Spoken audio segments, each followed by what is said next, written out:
I guess we can get started with your horror story. What is one of your real estate horror stories? I'm gonna be honest with you. It's so many. Oh my, It's that's so so many. many.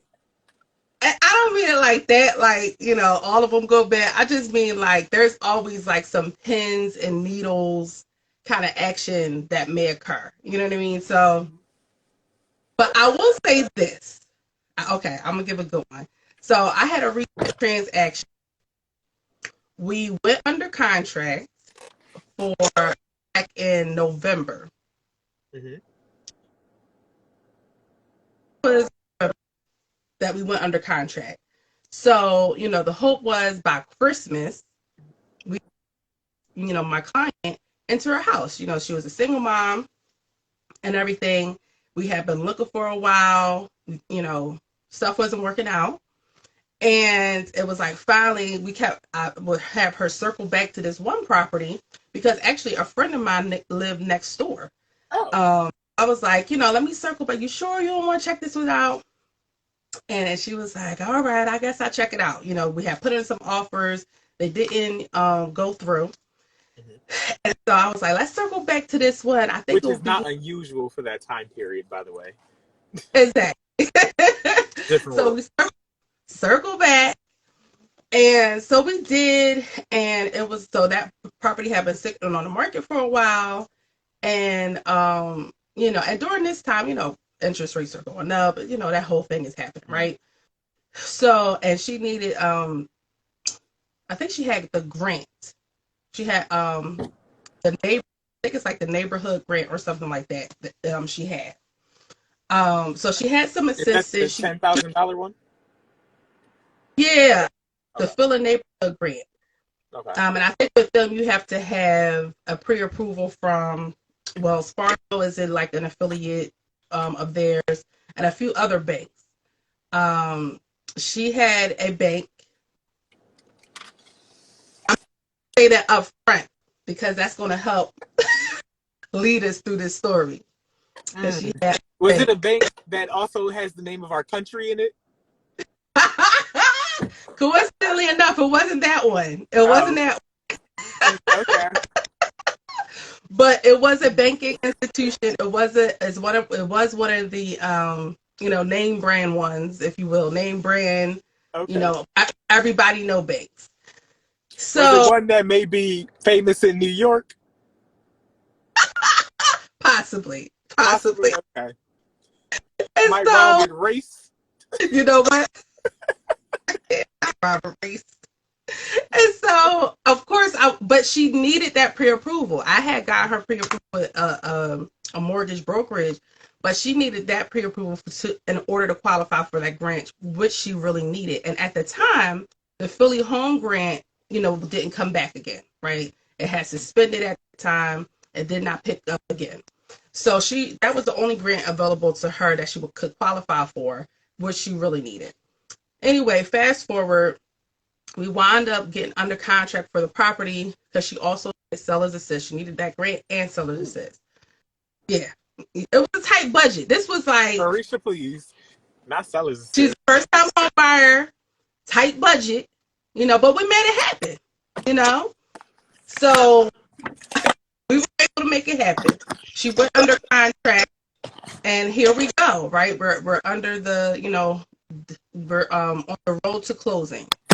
So throughout this time, we're going through the process, and it seemed like kind of going slow, right? Yeah. So certain steps in the process when you're under contract, happen relatively fast, right? Mm-hmm.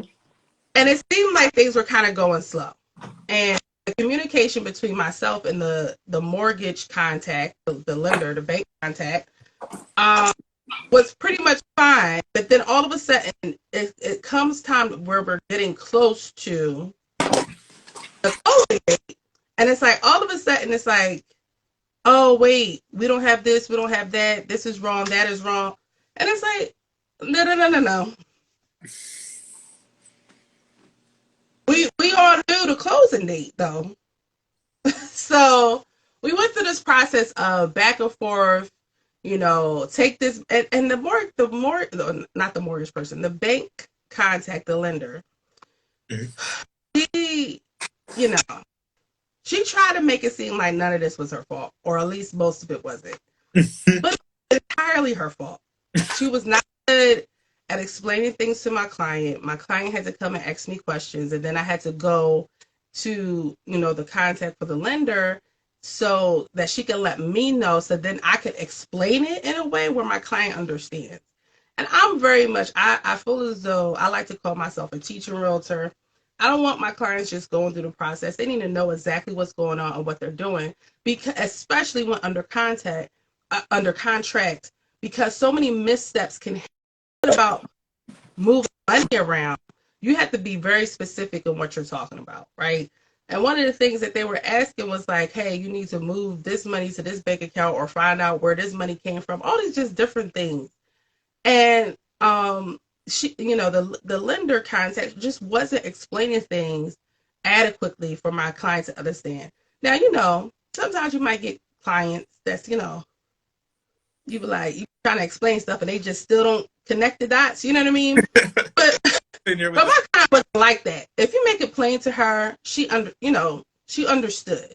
But I feel like a lot of times at some lending professionals and even realtor professionals will stay kind of stuff off the fly, or not really explain things for people to understand, and so that creates the small problems, right?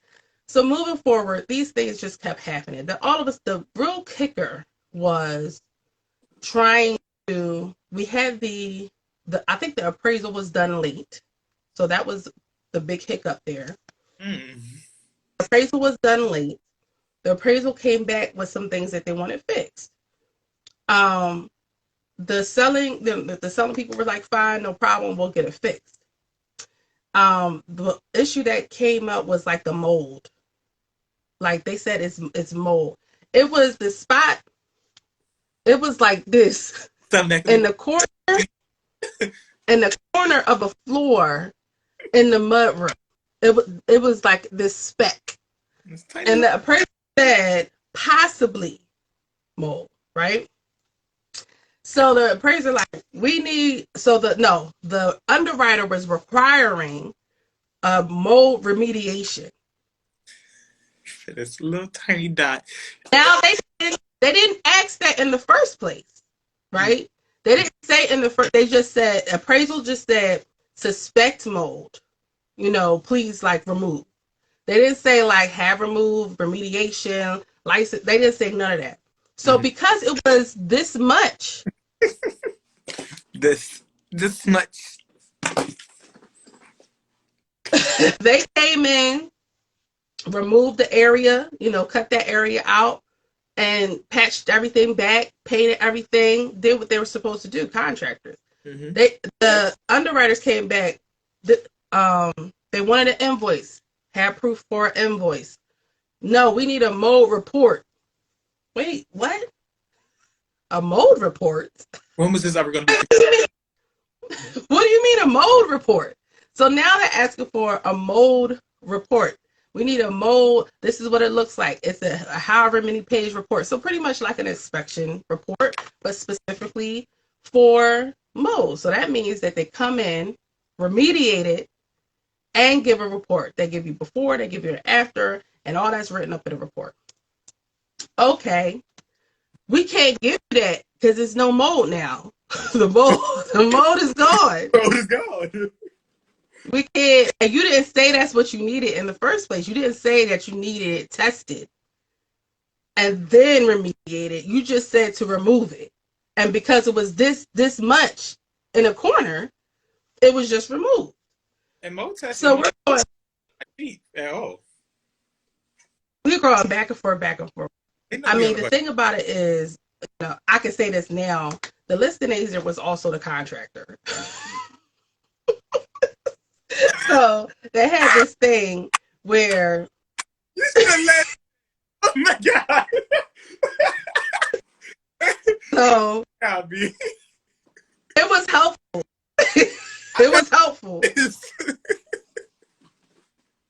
So he had this thing, which I'm not mad at him. He had this thing where it's like, hey, I've helped to fix up, my clients' properties or whatever to get it, ready to be on the market. You know what I mean? So he was also now, of course, the contract and name is not in his name, right? Yeah. It's an LLC and all that stuff. But so I'm literally talking to him, right? So I'm just like, I need you to fix this. I need you to fix this. And then we had to get, quote unquote, roof cert. Now, in the appraisal, did it say anything was wrong with the roof? No. No. Nothing was wrong with the roof. The appraiser did not say it was something wrong with the roof at all. But they needed a roof cert. And we're like, what are you talking about? It's nothing even wrong with it. Like, the appraiser did not. Right? Right. So it was this back and forth of getting that done, having to fight with underwriting. I mean, we went through underwriting 182 times. And when did we close? When? Don't tell me. Oh, I can't hear you. I'm going to pull it up. I want you to guess first. 3 weeks after the original close date. That would have been nice. Oh my God. Wait, no. Not more than 3 weeks. Not more than a month. We closed in April of 2020. We went under contract in November.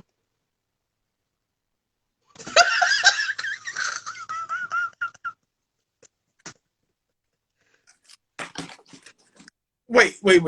And when did y'all schedule closing originally? When was closing supposed to be? Before Christmas? Before Christmas.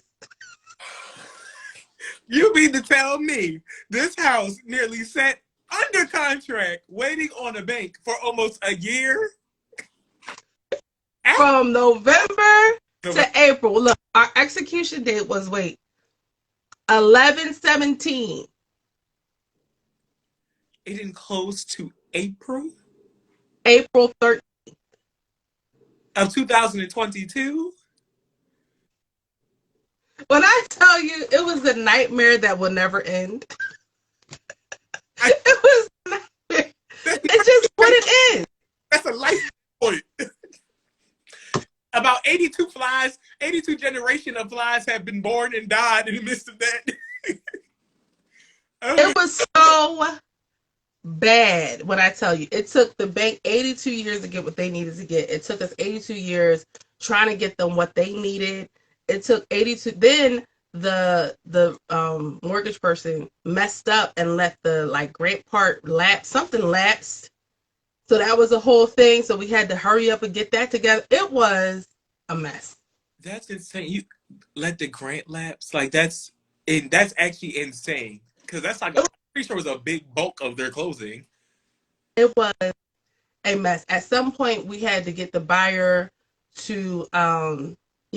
I think she covered the cost of the mold report for us to finally get and all that other stuff. Oh, we had finally gotten a mold report. The mold, it was really a mold test. The mold test wasn't good enough. They needed the actual report. That was a whole thing. So my buyer she just lessened some of her seller's assist because she was getting that. So we had to lessen that. And she was fine. It was by $500 or $600, which wasn't a big deal. But it was, yes, November to April. It took it was unreal. It was unreal. It really was. And I think if the seller hadn't been a kind of bigger conglomerate, they were the kind of sellers that had 82,000, properties. Okay. They were just off. Deals in the millions, the kind of stuff like that. It was more so listen, just get this done. Just do what you need to do to get the daggone thing done. You know what I mean? And off our books at this point. And if the selling agent wasn't also the contractor, I don't know how they would have that would have went. I'm like, any other deal would have went. It would have been gone That would have by went. at least January. Shoot. At least January. Especially in that market at that time, that was a trying time. that that took my breath and life away. Everybody.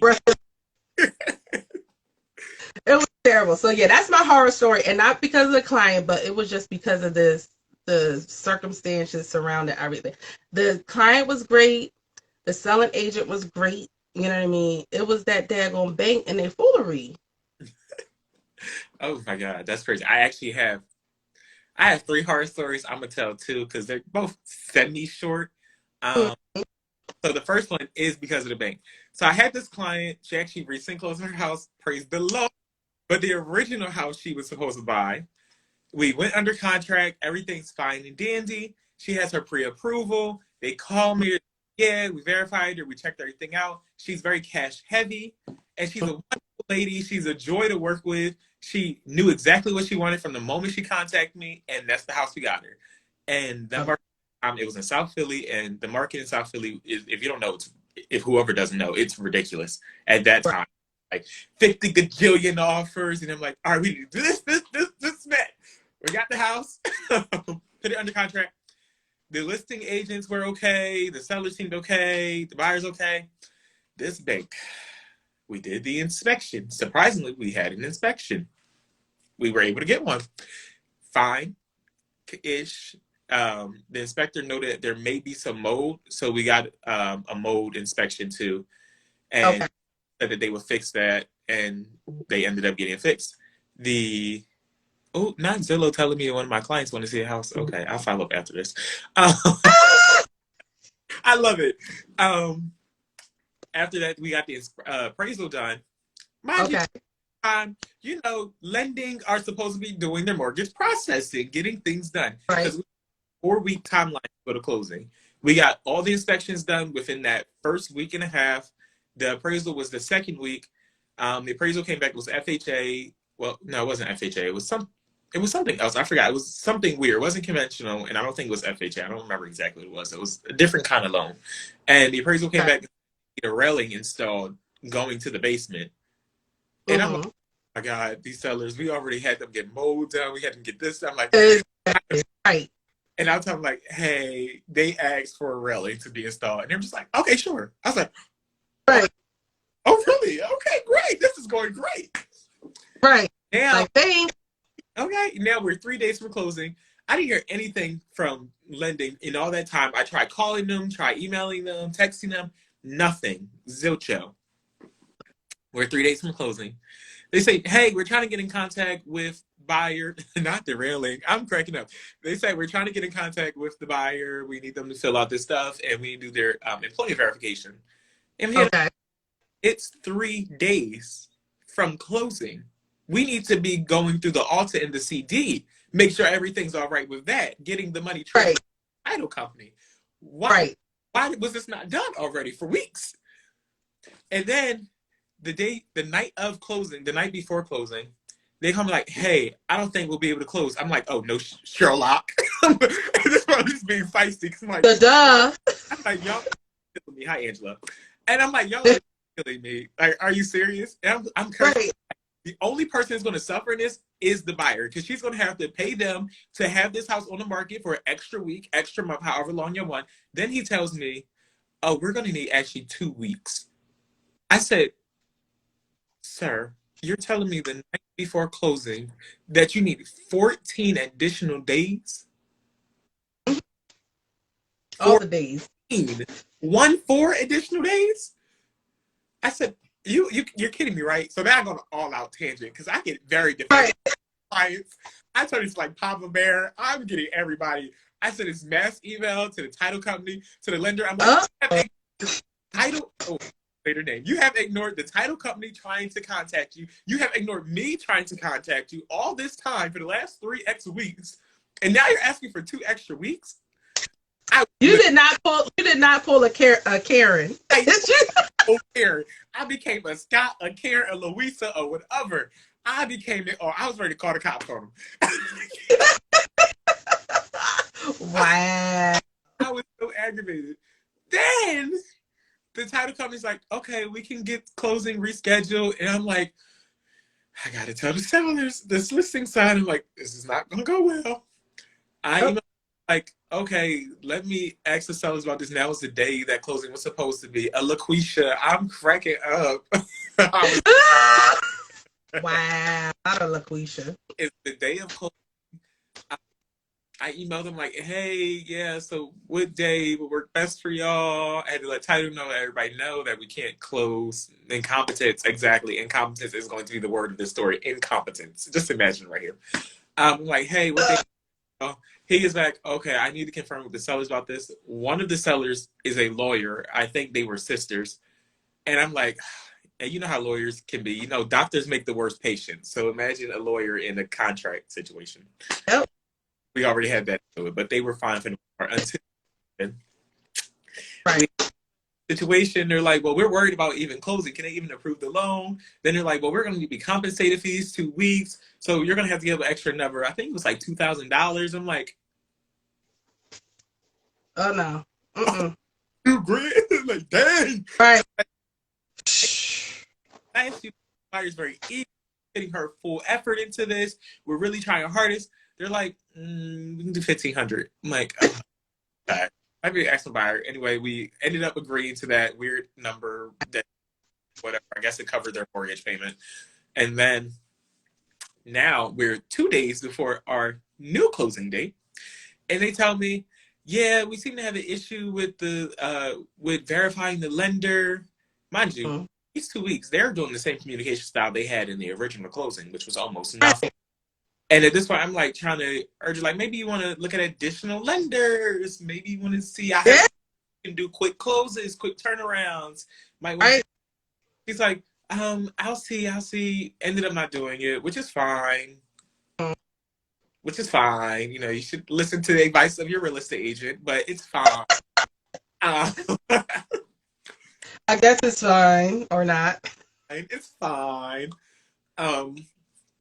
Now we're about, I think, the day before closing, and almost said name.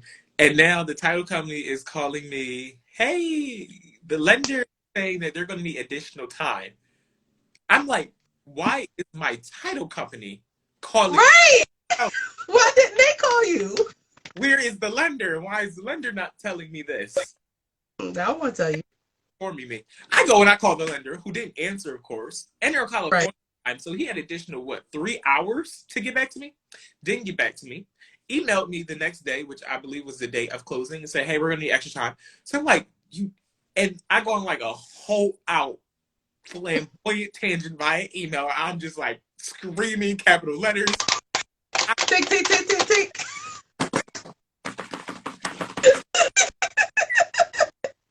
The only person suffering this is the buyer. Not suffering. You're not suffering. The title company's not suffering. The seller's getting paid to suffer. The only person is her. You are making it her, and she just wants to buy a house for the first time ever, and you're being ridiculous. And she was just so nice, and so understanding, so caring.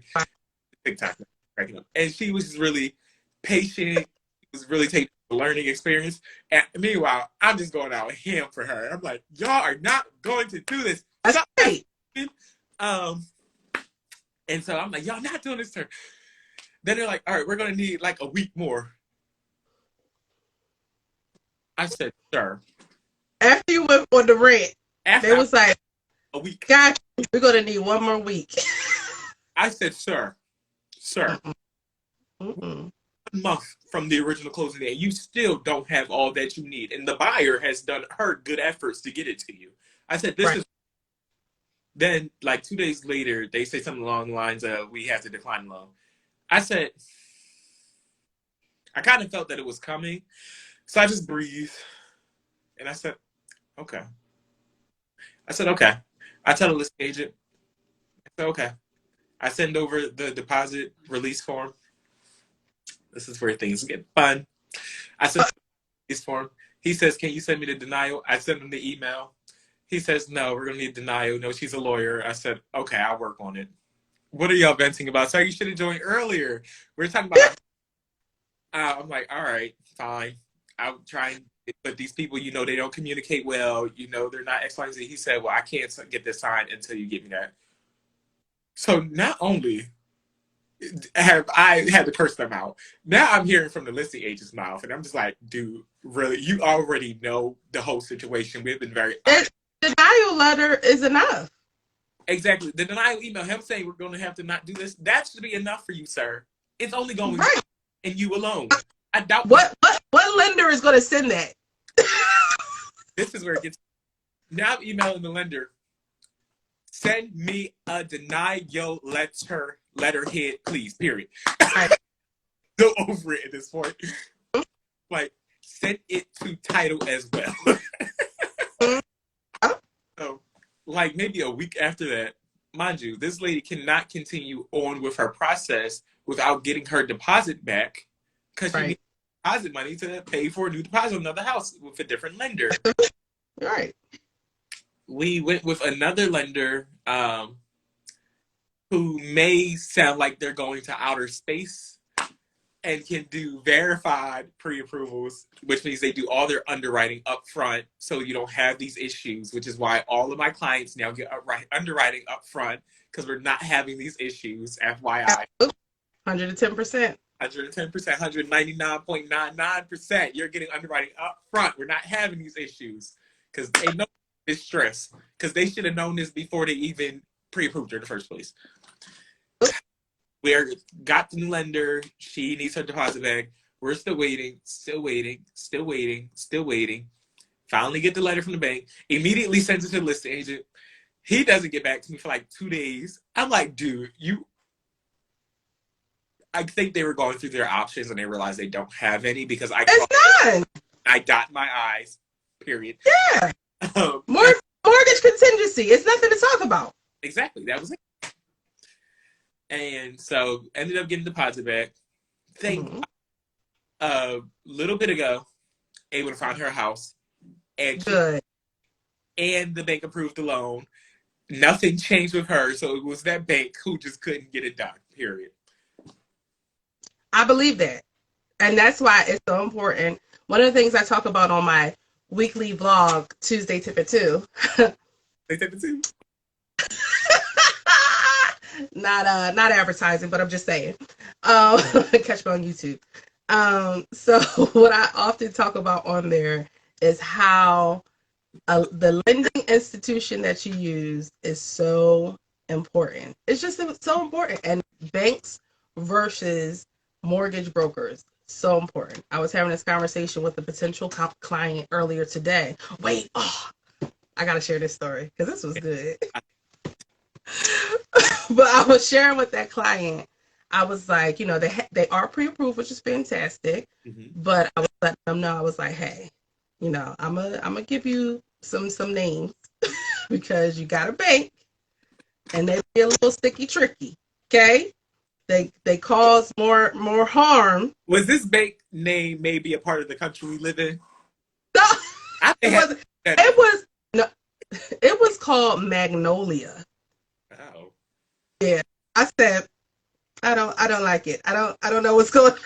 Yeah, I don't know. It's not local. It's not local. I'm nervous. And it don't even have to be local. All I know is I just need reliable. And what I found now, there are some banks, I think I've heard like Hunting Valley or something bank is good from some other colleagues. I've heard of that one. That's the only one I've heard that's like, oh, it didn't, it went okay. But other than that, I've heard all of them. Mm-hmm. All of them. It's not go, including credit unions. Don't think that's a difference. Credit unions, same. Not the third party foreign companies. I know. I was nervous. I said, Magnolia. But anyway, so this potential client calls me. And she texted me first, right? So she texted me and she's like, hey, I'm about to, schedule, click, I use a link, book.djmrealtyco.com to schedule it. And she was about to schedule it, but she was just, sent me a text to let me know, hey, this is what's going on. And she was like, I am working with a realtor, but she said that I only had 3 times to go see a house. And after that, I had to contact the listing agents to to set up times to see the property. Pause. And then I only laugh because I do this with my rental clients, not my buyer. that's different. This is a buyer. That's weird. No, if you're buying, This is a bona fide, got a pre-approval. Wait, without a pre-approval? With the pre-approval. Oh, with the pre-approval. See, at a company I used to work for, who names kind of reminds you of a color in a fish, they will allow you to see a house, about 3 or 4 houses without a pre-approval. And for me now, with my rental clients, I tell them, pick your favorite 3. We're going to go make sure it's in your criteria, and we're going to go see them, and we're going to apply those 3, because chances are you're not going to get all 3 anyway. So, but not buyers. The buyers, this is a house you're owning. This is the biggest investment you're going to have in your life. 3 times. 3 times. I said, and she texted that to me, and I said, "Oh no, I gotta call her. I got to call her. I need to work." I said, "What? I gotta call you on this one." I said, "Are my eyes deceiving me?" That was the first question. So I called. I'm like, "I'm sorry. So what are you saying?" So I'm like, "What's going on?" And she repeats. She's like, "Hey, they said I've been on 3 showings with that realtor. She says he didn't sign paperwork or whatever. But not because of, to me, that's no fault of hers, right? And she seemed very willing and stuff like that. So that's no fault of hers. It's just that the realtor didn't have her sign paperwork." I love that. Not Blue's Clues. And so she's like, "Yeah, we saw the 3 properties." And she said that I had to contact the listing agents myself, which is that the whole scenario is just an insecure setup to me. That stuff like that leaves me at a risk to lose my client, right? Because guess what? If another listing agent gets a hold of you and hears this, they're gonna be like, "What? Oh, you want this house? Absolutely, I represent you. Oh, you don't want this house? I represent you." They will eat it right in a heartbeat. In a heartbeat. What are we talking about? And so it was care about your clients. You're not even caring about their best interests or your even tentative clients. It was the oddest thing. And so I said, "Yeah, no, that's so in real life, it's not HGTV. That's not how that works. It's not. That's not real. That's not a thing." I really do. 3 houses, and you go sit here and debate which one. Okay, I wish that was the case. I'm like, no. I said, I've had clients. We've set up a tour for a day, and we maybe saw 4 or 5 properties. And out of the 4 or 5, they pick. They fall in love with one of them. And we just so happen to put in an offer, and we just so happen to actually go under contract. Like, I've had clients like that, And I also had clients where it took almost a year to find something. Literally. I'm like, the pendulum swings both ways, but it's definitely not a 3 and done rule or a no. No. I don't understand. I'm like, that's not how that works at all. And so I had to explain to her, like, no, that's not. I mean, I can't control how other professionals handle their business. That's not how I handle mine. So, how everybody does their business is, up to them. Some of us handle it better than others, apparently, obviously. But that's not real life. I mean, if your agent is telling you can only see 3 houses, cancel that contract and come to me. Oh. But here's the thing. Just refer them out. That's all.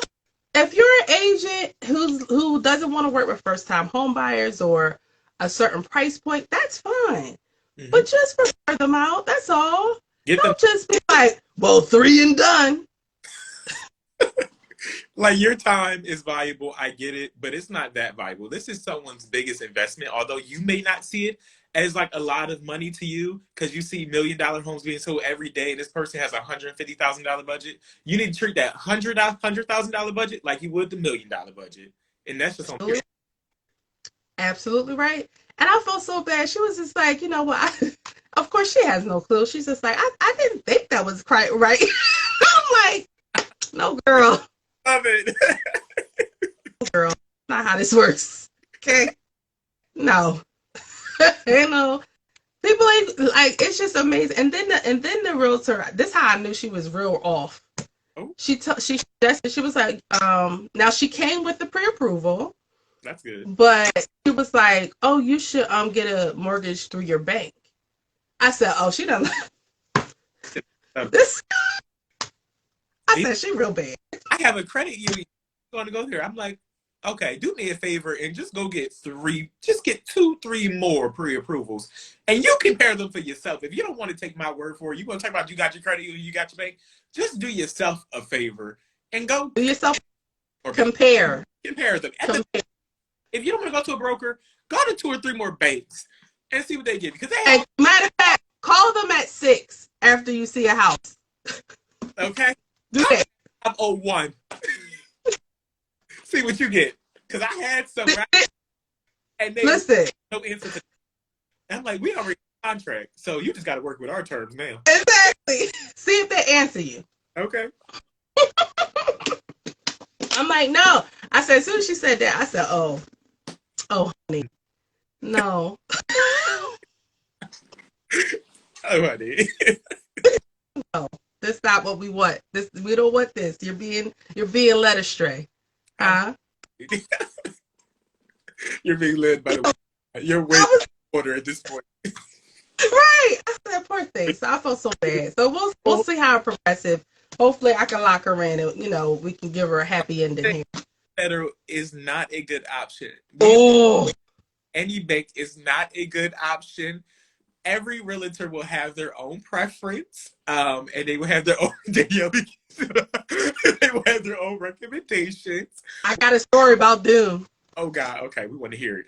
But what we say is that when you are going for a mortgage, you should be shopping around for different pre-approvals, speak to brokers, and maybe banks, and definitely see which one is offering you the best terms. And right now, they're giving a whole lot of lenders credits and grants because people aren't buying as much as they are, so they're trying to incentivize. So right now, if you're low on cash, right now is probably a better time to buy than ever.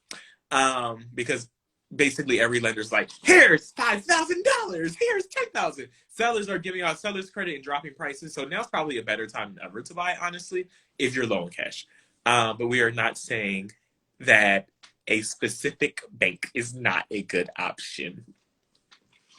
But Danielle has a story, and we're going to hear it. Listen, I had a client use them. I did close a deal with that particular bank. What frustrated me about them is, again, their availability. I always say you want to work with institutions that's going to help you make the process easy for you. Mm-hmm. There are so many just things that could go wrong that you want to have a team. This is a team that you're building for yourself. That's the realtor, that's the lender, that is title company, all these other things, and you are creating a team of people to help get you to the finish line. And you want you want the Chicago Bulls 95, 96 on there. Let's put it that way. We'll want, the Wizards, I don't know, 99, 2000, I don't know, whatever team. The team that don't do well, okay? We don't want that team. 76. Oh, sorry. But you want to create that all-star team, right? And even a realtor is only as good as the other parts of that team as well, right? I've had clients plain tell me, and this was when me using certain people on the team, like a title company or even a lender, and are like, Danielle, you're great, but this title company is trash, or this lender is trash. Pretty much like they're bringing your brand down, right? You're amazing, but this is trash, right? And I need all of it to look good. I need all of it to be amazing, right? Because it's like so many. The best experience for the buyer. That part. And so I think that with that particular institution that was named, we had, their availability wasn't the best. And then at the very last minute, they made, even though my client had, okay, so even though my client had enough money to close, so this is what happened. They decided, because they were running the program that was 100% financing. Hmm. So they was doing 100% financing, but the interest rate was higher than the average. How much So higher? that was, but at that time, we were in like the threes. And it was 5?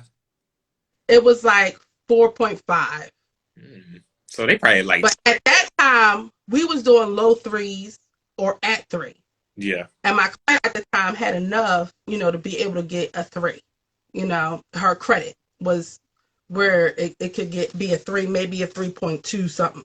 Hmm. So I was like, as soon as I said, now 4.25 would be great in these the way this market is now.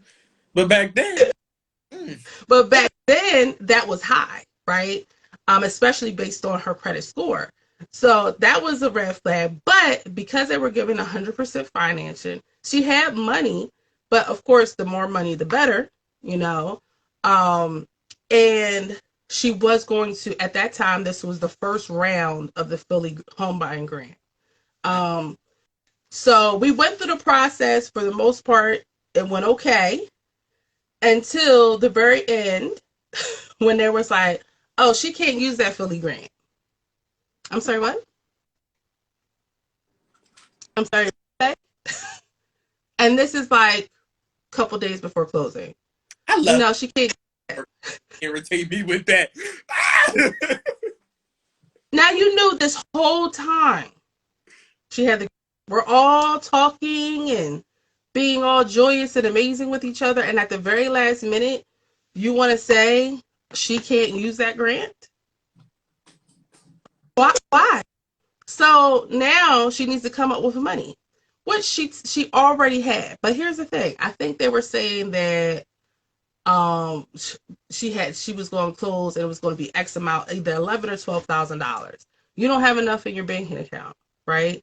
So now she had to go bother her mama to get some money, get a gift, and do all of this other stuff.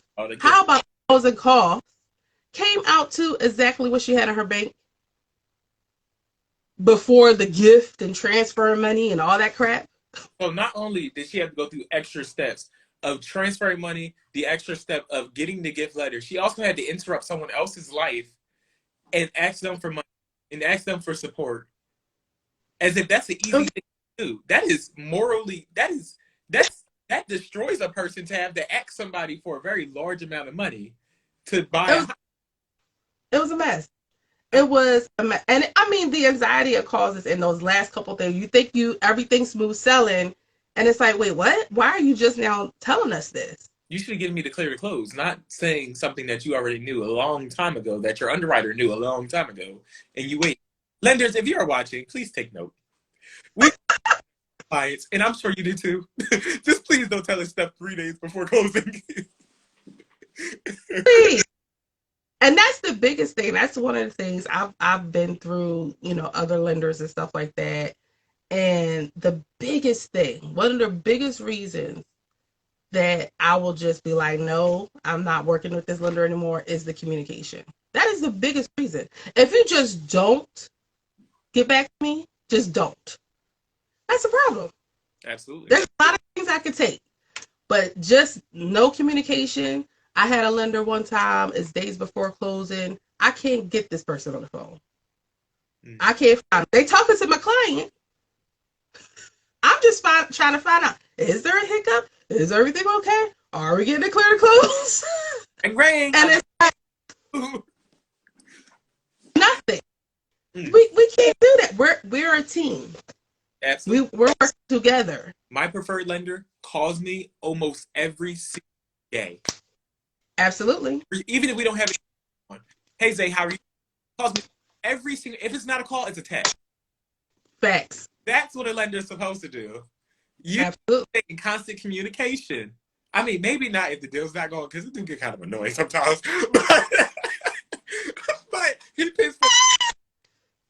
out to me and the effort to maintain that line of communication. He's like, all right, here's where we are with these referrals. He goes down the list of the referrals. Each one individually, like, this is where we are. This one is little. I'm like, oh, Exactly. even know that. Okay, thank you. I was like, oh, we're going on tour next week. I didn't even know that was on my schedule for next week. Thank you, sir. Yeah, that he does a lender at this point, but he's great, and I love it. And that is why I'm a lender. Yeah, and that's what has to happen. You have that communication is everything. It's everything to our clients. You know what I mean? So it has to be of top priority as professionals. It has to be. You know, I love being copied on every email. I love being copied on every step of the process because, you know, when you're under contract, there comes a certain point where now the mortgage company, that part, they're taking it over, right? So after the inspection and that stuff, like the house part is done until the end. So they're taking over that part. So it's like I always tell clients, hey, you're going to hear less from me and more from your lender because, you know, they're the ones who got to finalize everything and get us, you know, to the finish line. But I like when I'm being sent emails of what's going on or if something goes awry or whatever. Or even if we got to tag team a client. I've had plenty of times. This client ain't getting back to me in enough time. Say no more. Hey, can you reach out to Mark, please? He needs a document from you. If you want me, I can forward it to you on DocuSign if you would like. Okay, great. All right, it's coming right now. Did you get it? Okay, tap the open button for me. And go ahead, hit that yellow. Go ahead, tap this button. Oh, you tapped it already? Okay, now go ahead and hit submit. Thank you. All right, you have a great day. Bye-bye now. Exactly. We're not playing in these streets. Absolutely. Get them what they need, please. Okay? We cannot delay closing. I'm about to say closing. I think this is my last story because it's getting. I'm currently under contract on an investment property. More than likely a tear down, but I guess it could be rebuilt or remounted, if you will. Where is it at? Huh? Where is it at? It's in North Philly. Okay. It was on the market for almost a year. What? It's in North Philly. No. So I'm from South Philly. And if you know, you know, but I'm from South Philly and I accidentally do things when I talk about North Philly that I don't intentionally need to do. Well, like it's in North Philly. If you know, you know. I'm going to leave it at that. Don't want to get accused of redlining. If you know, you know.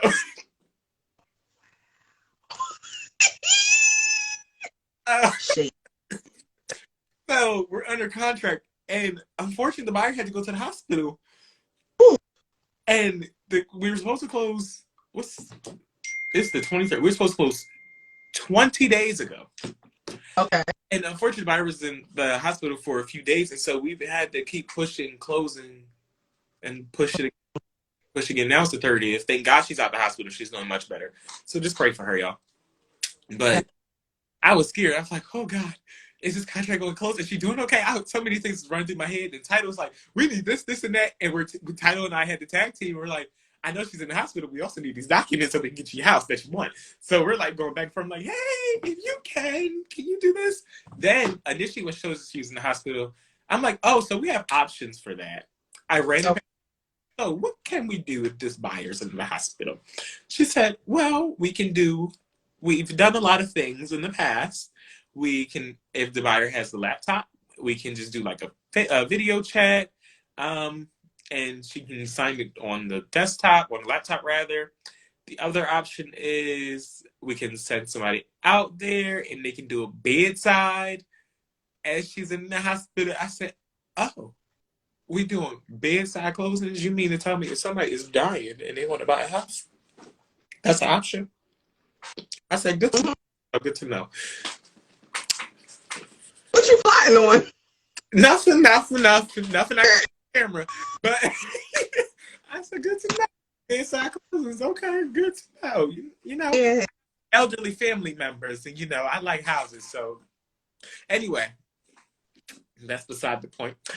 We're praying for the realtor too. Put that in there. Put that in there. She gonna say don't you come to my hospital bed. Yeah, right, right. Oh my goodness. The buyer ultimately denied those options. Understandable, because I Oh, was somebody at my hospital bed trying to close me on a house. and it's a lot. And listen, it's a lot of papers. You know, on the buyer side, it's a lot of papers. A lot. I wish we could get them. Yeah, You're going to do like some documents from the lender sometimes. Um, right. we have closing on the 30th now. It was supposed to be the beginning month, and it got pushed back by nearly 4 weeks. So, Whew. yeah. Yeah, but those are what. Listen, I've known of colleagues who had, you know, a buyer or a seller die in the middle of a transaction, like just straight up, and it's just like, well, I, I get it. that's SOL. You just SOL. Listen, that you can do. Oh my God. That is crazy. Like, so what happens? It's just What is wrong with like, what is wrong with you? What's wrong with you? I've had day. I unfortunately get really goofy in sometimes semi-serious situations when I get tired. I did a reality show, and they only need to film it when I'm tired, because they will get the best. Yes. Gang son got your mansion there. Ooh, trying to get me a mansion. Hey, Granny, come here real quick. I'm to the hot permanent mainliner like DJ Ability. Come on. Gang, gang signs. Gang mainliner. Could you imagine mainliner songs? Yup. I do it to my son. Every football game, he hates it. Mom. Oh. Fix it. Did we reach our goal fundraiser? Our fundraiser, yes, we did. We exceeded the goal. Come on. It's Danielle. She said, click, click, click, click, click. She said, Come on. We exceeded it. My little footballer. okay, I'm about to be the next. Ooh, I'm not going to say that. I was about to say about to be the next Mike Vick. I don't want that. I don't pray that. I love Mike Vick, so I ain't mad. I ain't mad. Rocky, go on your side, please. But I'm yeah, not doing this. I want to thank y'all for watching. Yes, thank y'all. And the lovely Miss DJ Realty. If you want to buy a house, go contact her. If you want to buy a house, contact me, though. Oh. Oh. Fair. Fair. It's your platform. It's fair. This is not the platform I wanted to use. Unfortunately, Instagram has blacklisted my other platform, and it's not letting me do things how I want to. Yeah, I went from 500,000 views to barely 400 views in a matter of like 2 weeks. And my content creator status, I'm pretty sure, is on the verge of extinction. I usually rank in the 3 figures for earnings for the month. Now I'm in like the 2 figures, because I swear Instagram just hates me right now. But yeah, well, listen, they said they'd be changing them algorithms they changed all the time. They changed it for the worse. Oh. Just go look at my views on Life of Zay. Not Mike Vick, go to bed. I'm about to. You know what? On that note, good night and thanks for watching. Thanks, guys.